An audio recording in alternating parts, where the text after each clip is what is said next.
चलिए भाई बात करेंगे। हाँ भाई बताइए जरा एक बार, पिछले चैप्टर के अंदर क्या सीखा था आप लोगों ने? पिछला चैप्टर क्या था? Indian economy on the eve of independence. मतलब आज़ादी के समय इंडिया की इकोनॉमी की क्या कंडीशन थी, वो आप सबने जान लिया। एग्रीकल्चर बैकवर्ड, स्टैग्नेंट था, मालूम है ना। फॉरेन ट्रेड का क्या हाल था वो भी आप जानते हैं।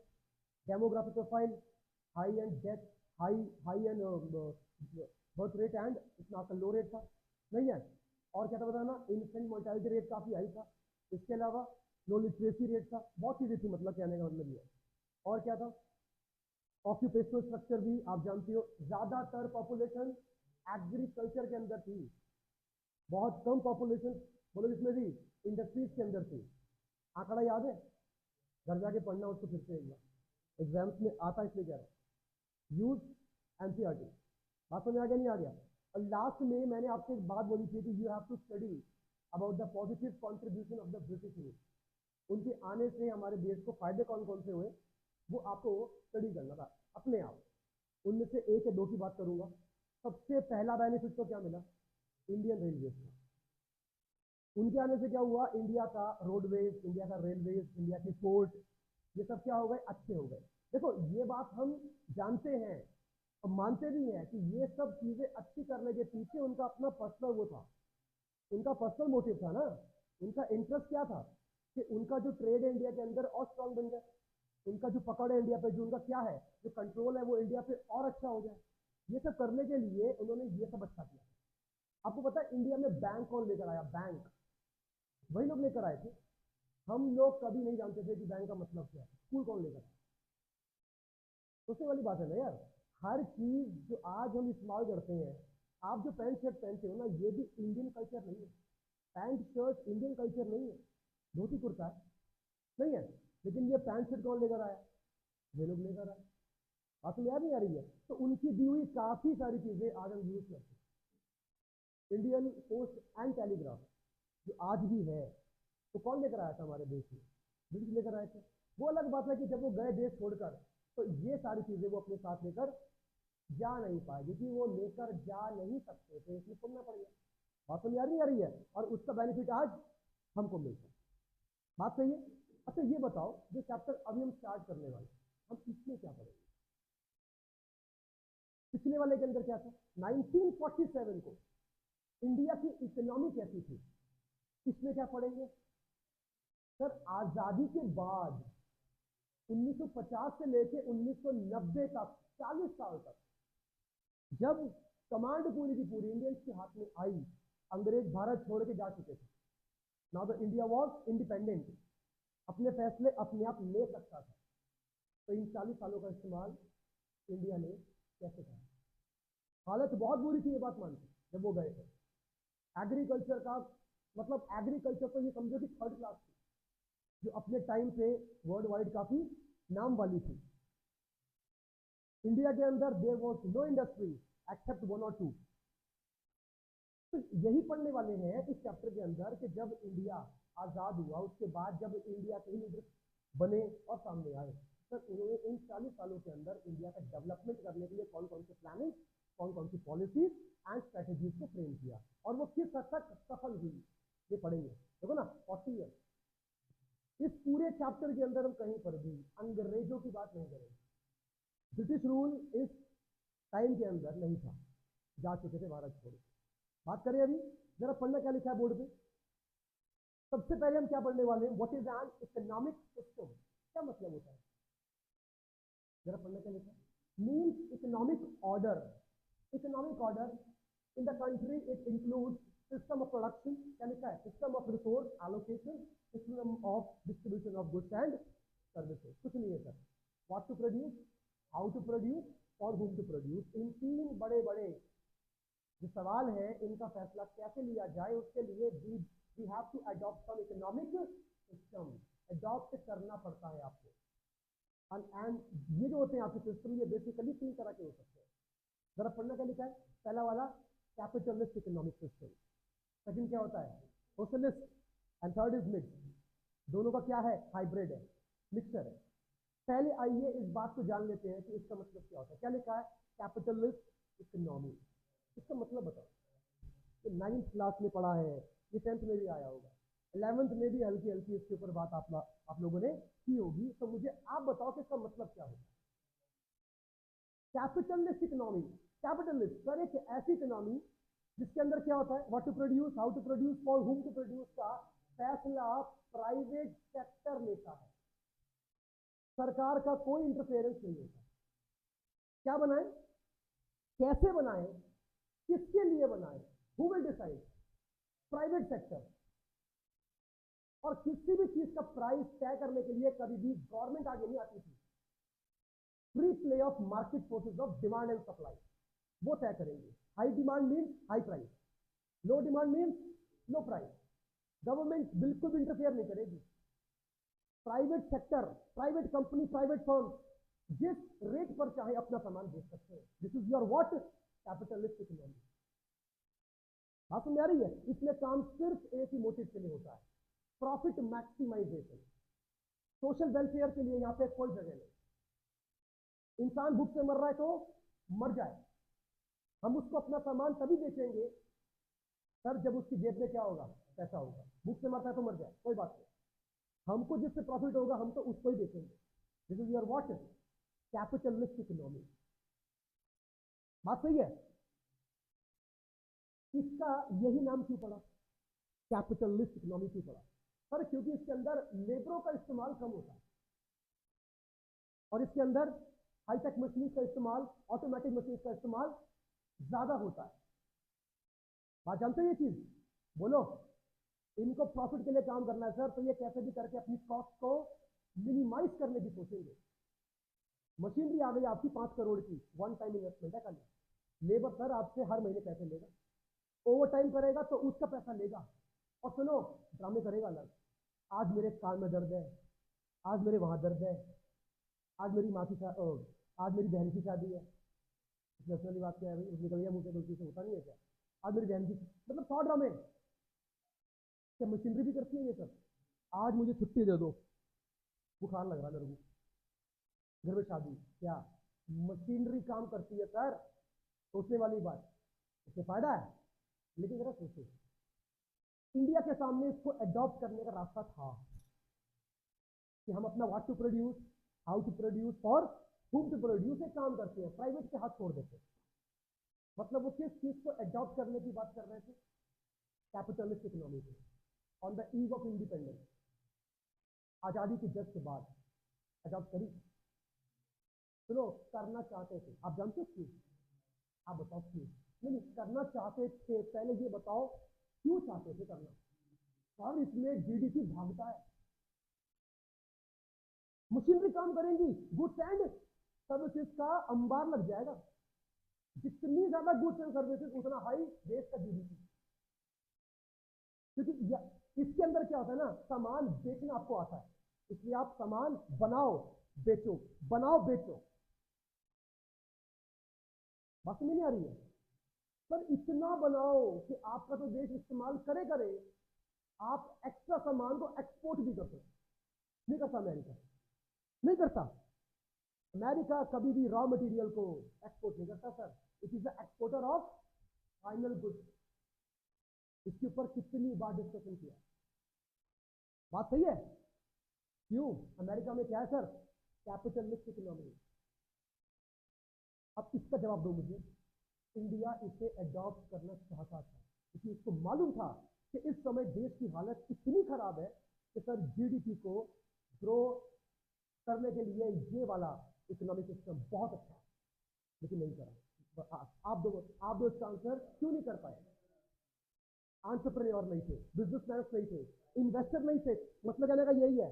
और होते ना तब भी ना करते, बोलो क्यों? इन्वेस्टर होते, फाइनेंसर होते ना, तब भी ना करते। अबे क्यों नहीं करते? इतना फायदा तो है, जीडीपी बढ़े। हाँ देखो, आए ना जवाब। जिस देश में लोगों के पास रोटी खाने का पैसा नहीं है, आप उसको लग्जरी गुड्स कैसे बेच दोगे? ये प्राइवेट सेक्टर इस पे काम नहीं करेगा, रोटी कपड़ा मकान नहीं, लग्जरी गुड्स बनाएगा, एसी बनाएगा, कार बनाएगा, जिसमें उसको प्रॉफिट का मार्जिन ज्यादा मिलेगा, वो बनाएगा। क्या इस समय इंडिया के लोगों की ये हालत थी? इस तरह इतने महंगे महंगे आइटम जो रोटी के लिए आपस में खून खराबा कर रहे थे, रोटी के लिए चाहते थे करना, लेकिन किया नहीं। अक्लमंदी थी क्या? सोचो, क्यों थी अक्लमंदी? कौन थे पीएम पहले इंडिया के? पंडित जवाहरलाल नेहरू। ये प्रस्ताव रखा गया था उनके सामने, अडॉप्ट करो, अच्छा है। सुनो, पता है ऑफर करने वाला कौन था? ये प्रस्ताव ऑफर करने वाला कौन था? यूएसए। क्योंकि यूएसए की इच्छा है कि दुनिया में हर कंट्री के अंदर कैपिटलिस्ट इकोनॉमी हो। आप जरा 2 मिनट के लिए सोचो, यूएस एंड रशिया एक दूसरे के कट्टर दुश्मन आज भी है, जानते हो? पता ना क्यों? सर एक दूसरे को देखना पसंद नहीं करते। चाइना भी ऐसा है, अमेरिका का जाने दुश्मन बना हुआ है। कौन? चाइना। क्यों? जो दो कंट्रीज के नाम लिए ना, Russia and China, there is no capitalism. पता है आपको ये चीज? बोलो। और अमेरिका की इच्छा है कि दुनिया के तमाम कंट्रीज के अंदर कैपिटलिस्ट इकोनॉमी का अडॉप्शन किया जाए।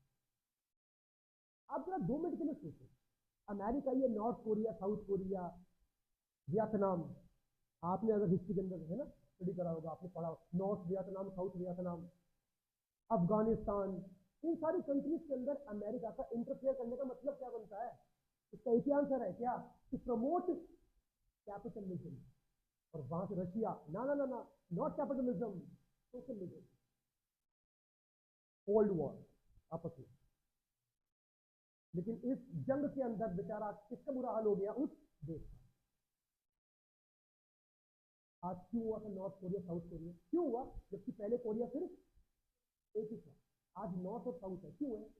बात है, नॉर्थ कोरिया रशिया के पास, there is no democracy, there is no capitalism. और कौन था? साउथ कोरिया के अंदर क्या है? Democracy and capitalism. क्यों? America influence. और एक बात जान लेना, नॉर्थ और साउथ कोरिया के लोग एक दूसरे को देखना नहीं चाहते, चाहते ही नहीं, जबकि एक ही ब्रीड के हैं, एक ही ब्रीड के चूहे हैं सारे के सारे, मिट्टी मिट्टी आंखों वाले सारे के सारे। क्या नाम है उसका? किम जोंग उंग, है ना? ये नाम है उसका, नॉर्थ कोरिया का, किम जोंग उंग। ऐसा ही है, उसे गुस्सा आता है, उसका खून खोलता है मेरे याद नाम। बताएंगे कभी इसके बारे में बात करेंगे। एक हुआ था, बहुत बड़ी घटना हुई, बताएंगे क्या थोड़ी है। ये क्लियर हो गया?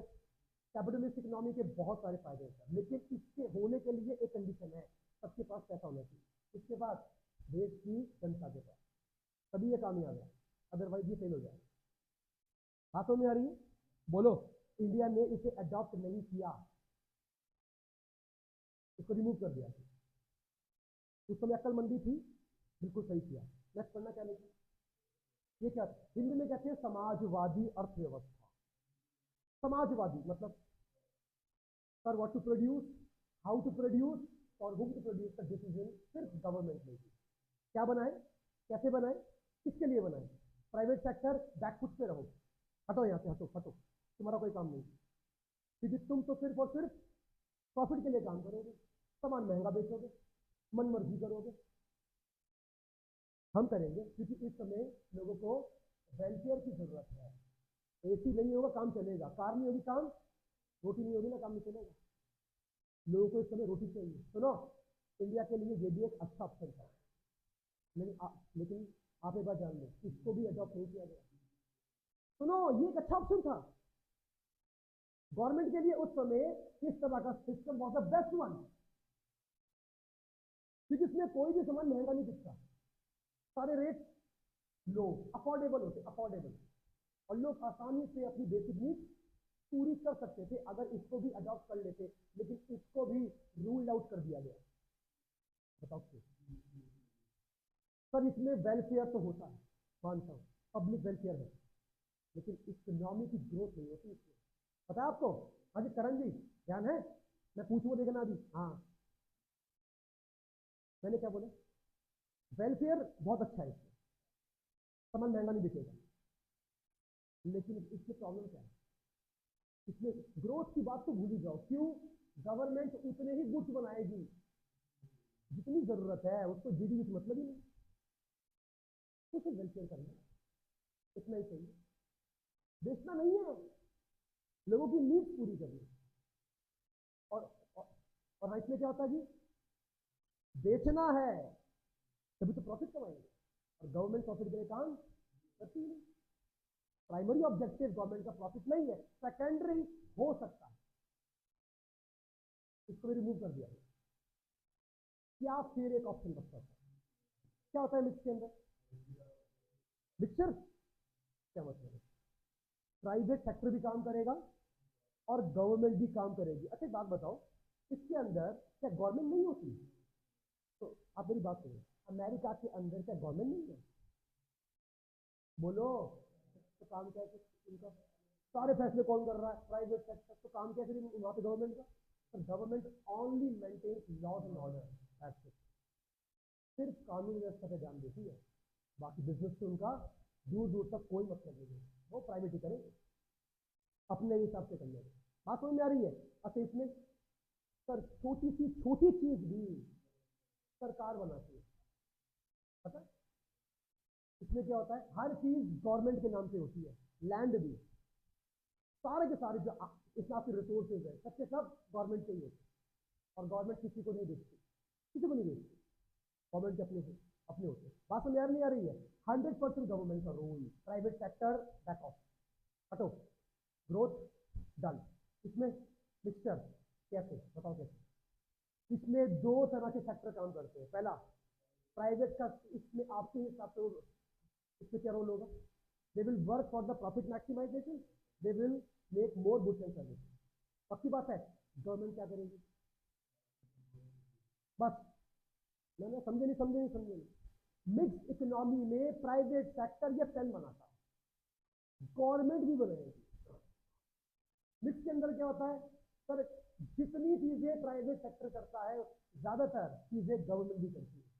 क्या हमारे देश में प्राइवेट स्कूल नहीं है? गवर्नमेंट स्कूल नहीं है, प्राइवेट हॉस्पिटल्स नहीं है, क्या गवर्नमेंट की भी है? सारे काम तो हो रहे हैं, लेकिन आपने ध्यान दिया, जो जो काम गवर्नमेंट कर रही है वो सारे काम प्राइवेट भी कर रहा है। इसके नाम से रखा गया इसका मिक्स इकोनॉमी। जिसकी जेब में पैसा है भैया वो जाए प्राइवेट के पास, जिसके पास नहीं है वो आ जाए गवर्नमेंट के पास, इसे कहते हैं मिक्स इकोनॉमी। क्या उस समय ये ठीक थी? क्यों? पर इससे दो तरह के मोटिव गवर्नमेंट के पूरे होते। पहला, सोशल वेलफेयर भी होता। क्यों? बीच में कौन थी? गवर्नमेंट थी। और साथ में इकोनॉमिक ग्रोथ भी होती due to the presence of private sector. Clear हुआ? अगर ये फैसला ठीक था तो फिर इंडिया की हालत 1991 से पहले इतनी खराब थी। क्या बात है, आप तो कह रहे ठीक था, बहुत अच्छा था, ये तो देख के मजा आ गया, क्या जवाब है? वही तो बात करेंगे इसके अंदर। सोचा तो बहुत कुछ था, हो नहीं पाया, क्यों नहीं हुआ वही पढ़ना। आगे बात करें जरा, देखना क्या लिखा है आगे। एक बहुत ही अच्छा वर्ड लिखा है, क्या? Economic planning. आओ पढ़े जरा, पढ़ना क्या लिखा है? इकोनॉमिक प्लानिंग मीन्स, क्या लिखा है बोलो? Utilisation of country's resources in different developmental activities in according to the national priority. क्या मतलब है इसका? सर हर देश में इकोनॉमिक प्लानिंग होती है, क्यों होती है? तो इस साल अपने रिसोर्सेज का इस्तेमाल कहाँ किया जाए? क्या हमारे भी देश में ये प्लानिंग होती होगी? हर 5 साल में होती है, नहीं है? हाँ, अब इंडिया में 5 ईयर प्लान नहीं बनते, जानते हो ये चीज? अब इंडिया में 5 ईयर प्लान नहीं बनते, पहले बनते थे। आखिरी कब था? 2012 से 2017 was the last 5 year plan. उसके बाद से 5 ईयर प्लान बनने बंद हो गए, only made for the defence के लिए बनते हैं। समझ आया नहीं आया? हो रहा क्लियर? आगे बढ़ू? ठीक है, इकोनॉमिक प्लानिंग ये हो गया कि सर हर साल गवर्नमेंट प्लान करती है कि अपने रिसोर्सेज का इस्तेमाल कहाँ पे और कैसे कैसे किया जाए। अच्छा, कहाँ किया जाए इसका फैसला कैसे होता है? क्या लिखा जरा पढ़ना, in accordance with the national priorities. मतलब इस साल देश की जरूरत किस चीज की है, रिसोर्सेज वहां लगाए जाए। खेती कम हो रही है इस साल, क्या करें? सारे रिसोर्सेज खेती बाड़ी में लगाओ। इस सारी आपकी इंडस्ट्रीज क्या है देश में, कम है। सारे रिसोर्सेज आपके इंडस्ट्रीज को बिल्ड करने पे लगाओ।